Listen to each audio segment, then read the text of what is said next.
Marcus Hayes, Fight Hub TV here with Jamel Herring. We just saw Shakur Stevenson take the WBC strap from Oscar Valdez tonight via unanimous decision.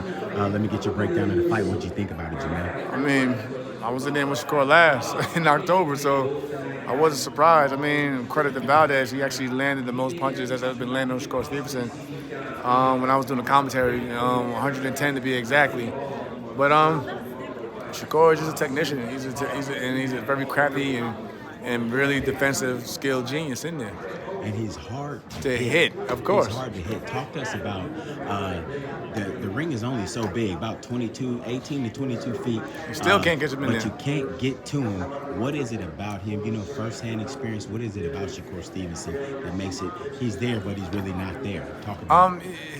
He sees everything, and it's his ring IQ. I mean, you got guys that sit there and parry and paw all night, and they'll still get clipped by leaving it out there. But him, he reacts very quickly to any movement that you do in there with him, and that's what makes it tough to hit him.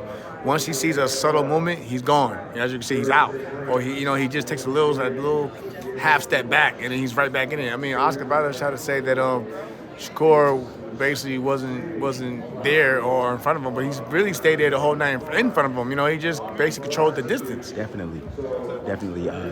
And listen, he did get to Oscar Valdez early and often. Not the most devastating puncher, but just enough to mark a guy up real good. What is Shakur's power like? It's respectable. It's respectable power. I mean, I got the scars still on here to prove it from the fight. You know, yeah, he has power. You know, he's not the biggest puncher. You know, he'll tell you that himself. But you know, at the end of the day, it's respected power, and you gotta give him his credit. We've got other bouts coming up next week. We've got Canelo versus Bivol. Right. What do you think about that fight? That's a good matchup. But I'm going with the favorite, which is Canelo Alvarez. Bivol is a good test. He's a respected champion, but I don't think he's ever faced anyone like Canelo Alvarez in his career so far. Do you think that's gonna? Do you think he poses any real threat to Canelo? Do you think that he can follow the blueprint that maybe Kovalev laid out with the long straight punches to kind of keep? I mean, yeah, I think if he's smart, he'll try to box instead of because even. You know, Caleb Plant boxed Canelo. You know, it could be a little fits and problems. But if he tries to want to sit there and make it, you know, a brawl, it's not gonna end well.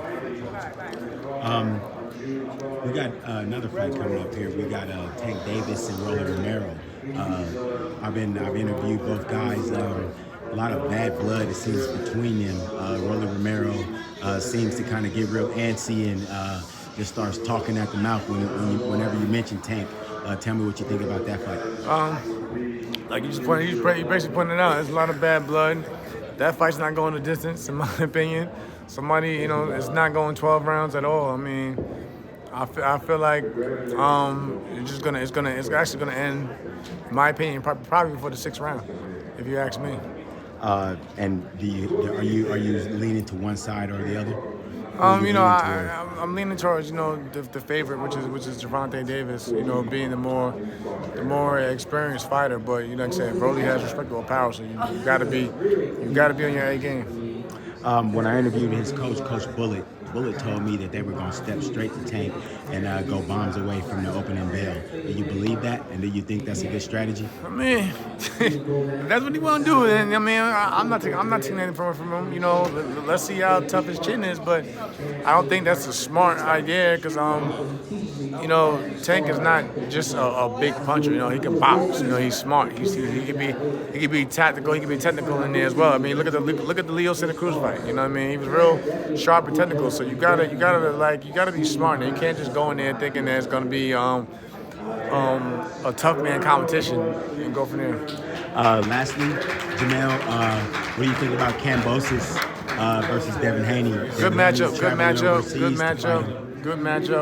Kambosos earned everything he's gotten today. I believe it's going to be a coming out party for Devin Haney. You know, he's taking risks. You gotta give him credit for that.